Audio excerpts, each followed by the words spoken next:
안녕하십니까. 여러분을 성경의 제2세계로 안내할 성김은 박사입니다.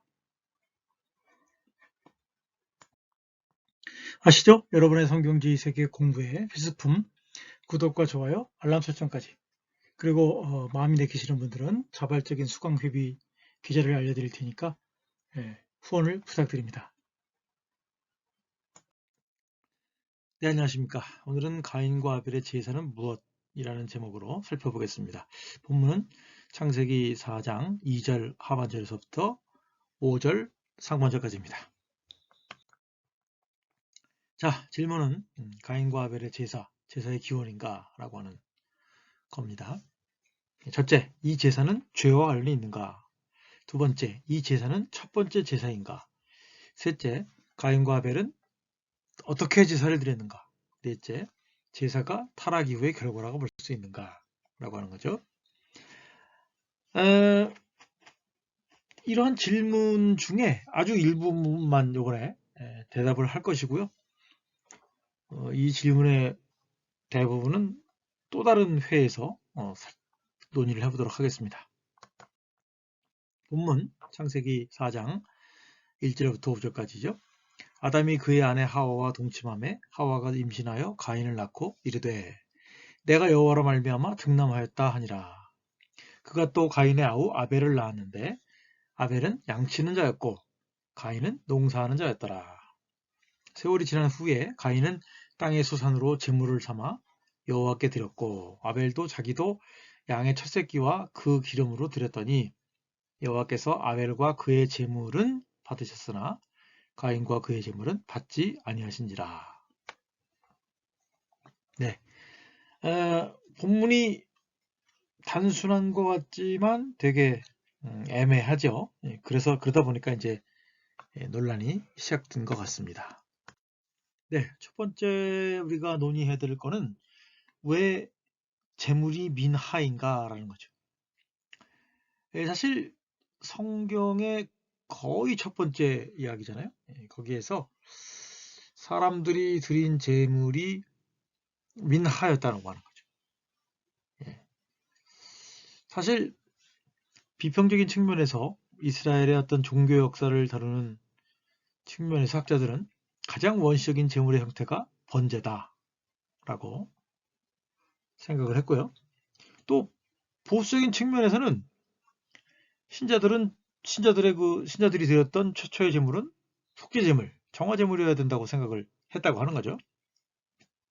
그래서 비평적인 측면에서는 번제의 죄 용서의 기능이 원래는 번제에서 있다가 점차적으로 거의 다윗 시대 혹은 그 이후 시대로 보죠. 속죄제물의 등장으로 제물이 속죄와 관련된 제물의 기능이 분화되면서 대부분은 이 번제를 떠나서 속죄로 넘어갔다. 이렇게 주장을 하기도 합니다. 또 보수적인 측면에서는 모든 제사란 속죄의 의미가 있는 것으로 보았기 때문에 속죄적인 측면에서 이해하려고 한다고 하는 거죠. 그래서 이 가인과 아벨의 제사와 관련해서 주로 하는 말이 이제 그거죠. 히브리서 9장 22절 피 흘림이 없은즉 사함이 없느니라. 그렇게 주장을 하기 때문에 이 첫 번째 제사가 속죄의 제사여야 한다라고 생각을 했기 때문에 가인과 아벨의 제물 중에 가인과 그의 제물은 받아들여지지 않고 아벨과 그의 제물은 받아들여졌다. 왜? 짐승이었기 때문에. 그런데 그래서 다시 돌아가면 왜 그 가인과 아벨이 처음으로 드렸던 처음이라고 말하고 있지는 않지만 드렸던 제물이 민하라고 불리느냐? 이것이 이제 첫 번째 궁금증이라고 하는 거죠. 이 구약 성경에서 민하라고 하는 것은 제의적 측면에서는 주로 이제 소재, 곡식 제물을 의미하고 두 번째로는 이제 제물이 선물의 의미를 갖고 있어요. 그다음에 세 번째는 이제 고기 제물과 곡식 제물 모두를 의미한다는 거죠. 그 레위기 바깥 다른 구절에서 그렇게 사용된다고 하는 거죠. 그런데 이제 레위기적 측면에서 본다면 레위기장에서는 민하가 죄 용서와는 무관하다는 거죠. 레위기 5장에서 가난한 자에게는 고기 제물 대신에 밀가루, 고운 가루 10분의 1 에바를 그의 예물로, 여기서는 이제 카라부의 명사형을 썼죠. 가지고 가는 것, 드리는 것, 서로 가져와서 그의 속죄 제물로 가름하기도 한다는 거죠. 그런데 이제 문제는 이것은 소제라고 불리지 않고 가난한 자들을 위한 속죄 제물이라고 불린다는 점에서 이 민화가 속죄 제물의 측면으로 사용됐다고 보기에는 어려운 점이 있다는 거죠. 사실 가인과 아벨의 제물의 경우에는 그 사람들의 어떤 거주하는 장소 혹은 그들의 일과 직접적으로 관련이 있어요. 가인의 직업은 정주하는 자이고 원래 아담의 직업이었다고 하는 거죠. 여호와 하나님이 에덴 동산에서 그를 내보내어 그의 근원이 된 땅을 갈게 하시니라. 내가 온 지면에 씨 맺는 모든 채소와 씨 가진 열매 맺는 모든 나무를 너에게 주노니 너희 먹을 거리가 되리라. 아벨은 원래 아담과 하와의 또한 아벨은 원래 아담과 하와의 책무, 그들로 하여금 바다의 물고기와 하늘의 새와 가축과 온 땅에 기는 모든 것을 다스리게 하자. 그렇게 얘기를 하고 있기 때문에 뭐 가인이 더 우월하냐, 아벨이 더 우월하냐, 뭐 가인의 그 직업이 더 적절하냐, 아벨의 직업이 더 적절하냐라고 말할 수는 없었다고 하는 거죠. 그런 면에서 아벨은 목축업자였기 때문에 양의 첫 새끼, 즉 그 기름진 것을 제물로 가져왔고, 가인은 농사꾼이었으므로 땅의 소산을 제물로 가져왔다는 것은 어떻게 보면 당연한 일일 수 있다는 거죠. 물론 여기서는 이제 제사장과 제단에 대한 언급이 없어요. 그래서 아마도 일시적으로 제단을 세우고 아마도 각각 가져온 제물을 각자가 처리를 해서 제단 뿌리에 올려놔서 그것을 태웠던 것처럼 보입니다. 자, 이 문제의 발단과 제물 그리고 그 결과를 생각해 보면 창세기 첫 부분의 특징은 예배의 기원에 대해서 명확한 언급이 없다는 거죠. 물론 시기적인 암시가 있죠. 이건 아마 세월이 흐른 어느 시점에서 벌어진 일이라고 할 수가 있겠죠. 이것은 추수절을 의미하는지 혹은 아닌지는 모호합니다. 그래서 단지 그냥 세월의 경과를 이야기할 것이라고 보는 것이 가장 적절하지 않을까 생각이 들고요. 제사에 대한 하나님의 요구나 필요성에 대한 언급이 없다는 거죠. 이 얘기는 자발적으로 행해진 것이라고 할 수가 있겠습니다. 그런데 이제 아이러니는 이 창세기는 두 형제의 제물로 인한 갈등과 불화로 인해서 발생하는 형제살인 사건을 언급하고 있다는 거죠. 그래서 이 보통은 살인 사건이 불륜이나 권력 다툼이나 경제적 다툼이 아닌 예배 다툼으로 인한 분노와 질투로 인한 형제살인이라고 하는 점에서 되게 독특하다라고 할 수가 있는 거죠. 그리고 이제 본문이 과연 그 가인과 그의 제물, 그 다음에 그것은 받아들이지 않았고 아벨과 그의 제물은 받아들여졌다라고 하는 직접적인 이유가 이 단락에서는 애매하게 나타난다는 거예요. 그래서 이제 초태생, 가장 기름진 것을 드려야 했느냐. 그래서 구약학자 월키는 그의 책 창세기에서 아벨이 초태생의 기름을 드렸기 때문에 초태생은 반드시 드려야 하는 것이었는데 가인이 드리지 않았기 때문에 하나님이 거부한 것이 아니냐. 근데 이제 창세기 주석을 쓴 고드레남은 가인이 첫 열매를 드리지 않은 것은 이미 첫 열매를 드렸기 때문에 드렸던 것이 아니냐. 그렇게 본다고 하는 거예요. 그래서 제가 앞서 말씀드린 것처럼 이 초태생을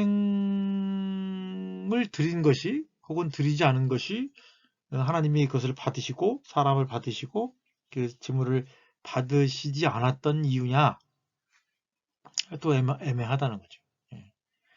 어떤 요구사항이 있었고 그 요구를 준수했느냐 준수하지 않았느냐는 절대적인 기준이 될 수 있겠지만 요구한 적도 없고 자발적으로 했는데 과연 가인이 추투생을 드리지 않았느냐. 그래서 문제가 있었다. 라고 단정하기는 어렵다라고 하는 거죠. 그래서 여기서 중요한 것은 의무적인 측면보다는 자발적으로 드려진 것에 대한 강조가 있지 않았겠는가라고 하는 거죠. 자, 그러면 이제 감추어진 의미는 무엇인가라고 하는 거죠. 여기서는 이제 제가 앞서도 말씀드렸던 것처럼 다양한 학자들의 입장들이 있어요.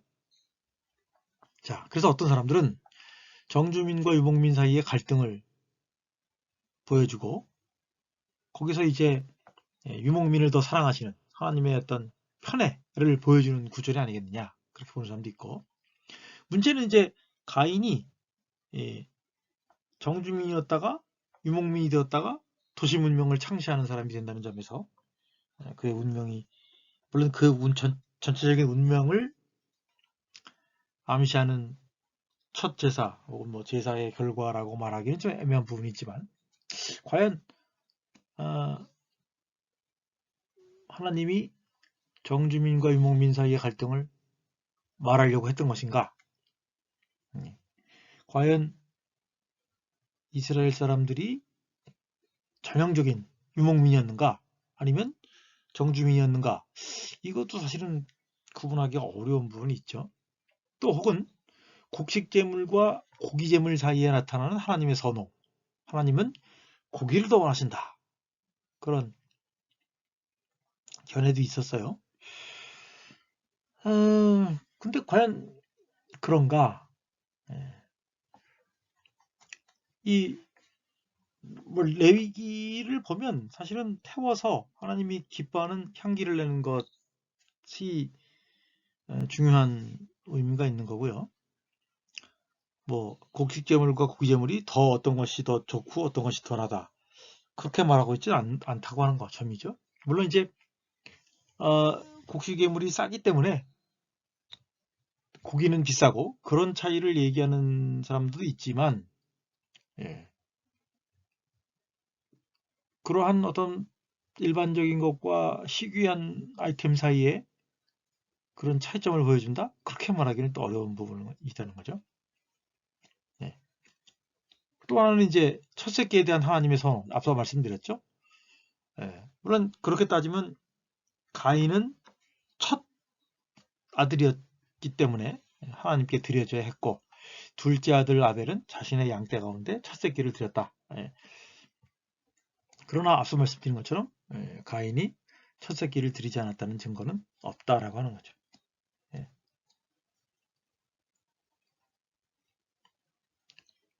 뭐 한편으로는 아벨이 뭐 더 좋은 것을 드렸다라고 첫 새끼 혹은 가장 더 좋은 것을 드렸다라고 할 수 있겠지만 과연 그것이 본문이 말하려는 것인가는 여전히 애매하다는 거죠. 그래서 이제 사람들은 어떤 가인의 내적인 결함으로 인한 거절의 요인을 보거나 혹은 불성실한 태도와 불신앙적인 태도에 대해서 말을 하기도 한다는 거죠. 그거에 한 가지 중요한 증거가 뭐냐면 이제 히브리서죠.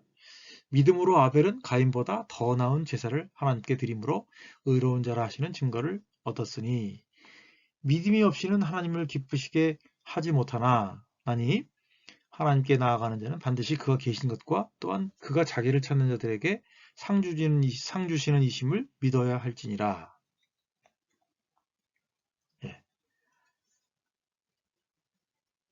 아벨이 재물을 가지고 나아갔는데 그가 계신 것을 의심했다거나 그가 상 주시는 분이심을 의심했다. 그런 식으로 이 창세기 본문이 그렇게 말하고 있는가는 좀 약간 왜냐하면 히브리서 11장의 문맥이 무엇이고 이 히브리서 11장에 사용되고 있는 어떤 유대인들의 신앙의 영웅들의 목록을 히브리서가 유사하게 사용하고 있다는 점에서 너무 이 후대의 어떤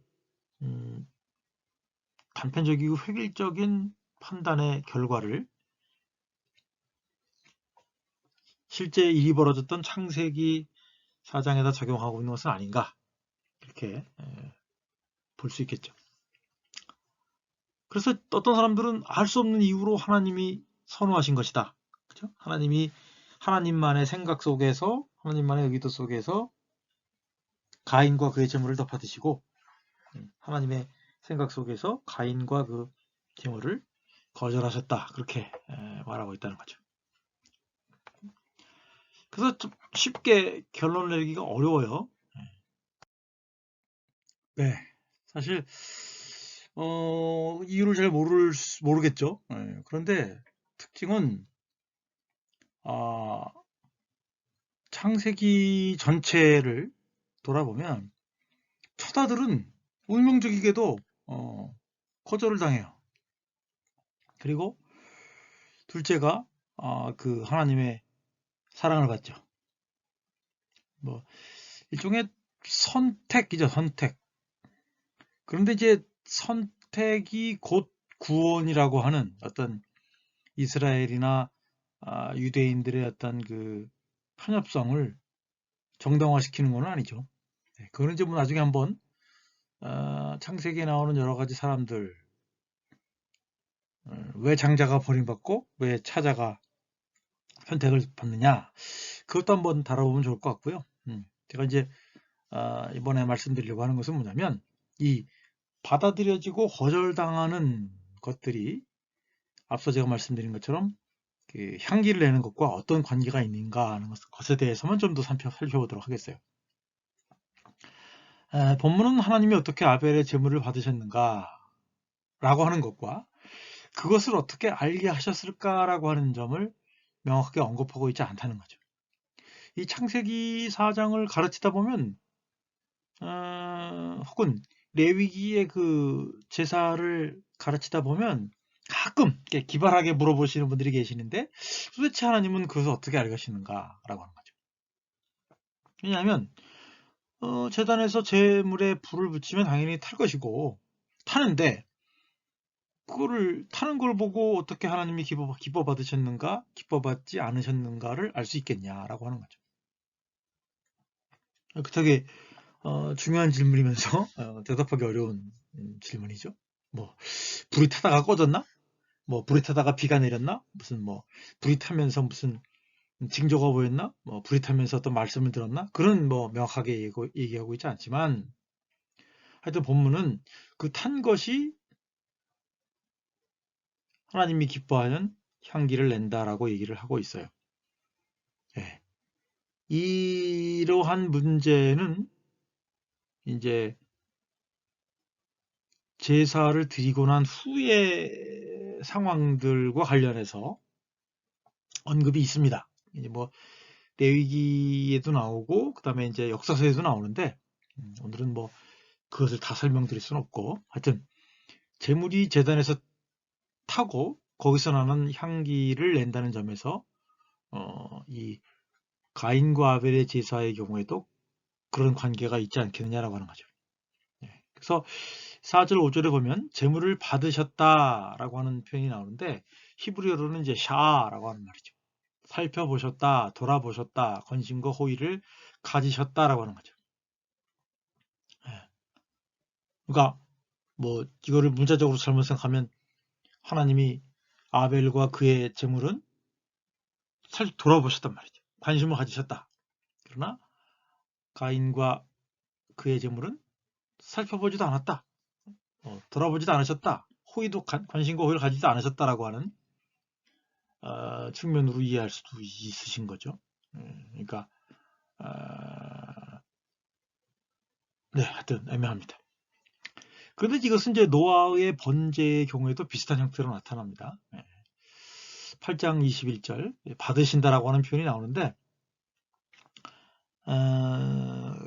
구약 성경, 특별히 창세기 역자들이 그냥 무조건 받으셨다라고 얘기를 하는데, 여기에서는 이제 히브리어로 라바흐, 즐기다예요. 즐기다. 하나님이 즐기셨다. 향기를 즐기셨다라고 하는 거죠. 그러니까 이제 4절 5절의 경우에는 어떤 시각적인, 그리고 노아의 번제의 경우에는 어떤 후각적인 그런 반응이 있었던 것이 아닌가 그런 생각이 들고요. 또 이 창세기 4장과 노아의 번제의 어떤 아이러니라고 할까요? 대조는 아벨과 그의 제물에 대한 하나님의 호의로 인해서 가인이 진노하고 동생을 살해하게 만드는 그런 살인사건의 원인이 되었다고 말할 수 있지만, 창세기 8장은 그 번제의 향기가 여호와로 하여금 인류로 인한 세상에 대한 저주를 결국은 철회하게 만드는 그런 결과를 초래했다고 하는 점에서 참 특이하게 나오고 있다는 거죠.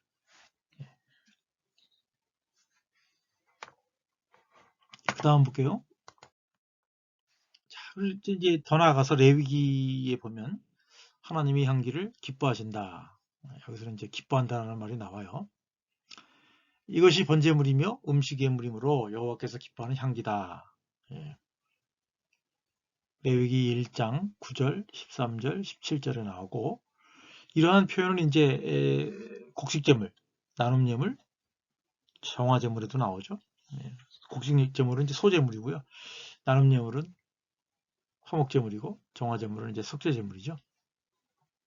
그런 면에서 이제 하나님께 드린 음식이 타서 향기를 내는 것이 이 제물을 드리는 일차적인 목적이다라고 하는 점이고, 그것이 일종의 뭐라 그럴까요? 제물을 드리는 사람에게서 이 제물이 하나님이 받으셨을까 받지 않았을까라고 하는 어떤 일반적인 표시라고 사용되어졌던 것 같아요. 자, 요약입니다. 예배의 목숨을 걸어야 하는가? 제가 옛날에 한번 이 비슷한 제목으로 설교를 했던 기억이 나는데요. 가인과 아벨의 제물 단락은 구약 모든 본문 가운데 난해한 구절에 속합니다. 난해하지 않은 구절이 없다고 말할 수는 없겠지만 여러 군데. 그래서 각각의 제물을 드린 이유와 목적과 하나님이 받으시고 거절하신 이유에 대한 논란이 있습니다. 여기서는 특별히 사람과 그의 제물을 받으시고 혹은 사람과 그의 제물을 받지 않으시고 그렇게 얘기를 하고 있어요. 이것들에 대한 이유는 본문상에서 모호하고요. 문제는 첫살인이 예배로 인해서 발생했다는 점이고, 그 거절의 이유를 제대로 찾지 못하면서 비롯된 것이다 라고 하는 거죠. 그래서 그것에 대한 좀 더 자세한 얘기는 또 이제 제가 먼저 올렸는데, 사실은 후속적인 순서로 봐야 될 이 가인과 아벨의 단락 그 뒷부분에 관한 얘기가 또 있으니까요. 그거랑 참조해서 한번 보시면 좋을 것 같습니다. 네, 수고하셨습니다. 오늘 참고 본문은 이제 빅터 해밀턴 창세기 1장부터 17장에 되어 있는 내용 하고, 고드는함의 창세기 앞부분, 그 다음에 브루스 월키의 창세기 등등 다양한 것과 레위기, 제가 주석을 썼기 때문에 레위기 관련해서도 한번 참조를 해서 살펴보았습니다. 네, 들어주신 여러분 감사드립니다. 네, 오늘 공부는 여기까지입니다. 성경 제2세계 공부는 계속됩니다. 구독과 좋아요, 알람 설정까지 여러분들의 많은 제작 지원 부탁드립니다. 감사합니다.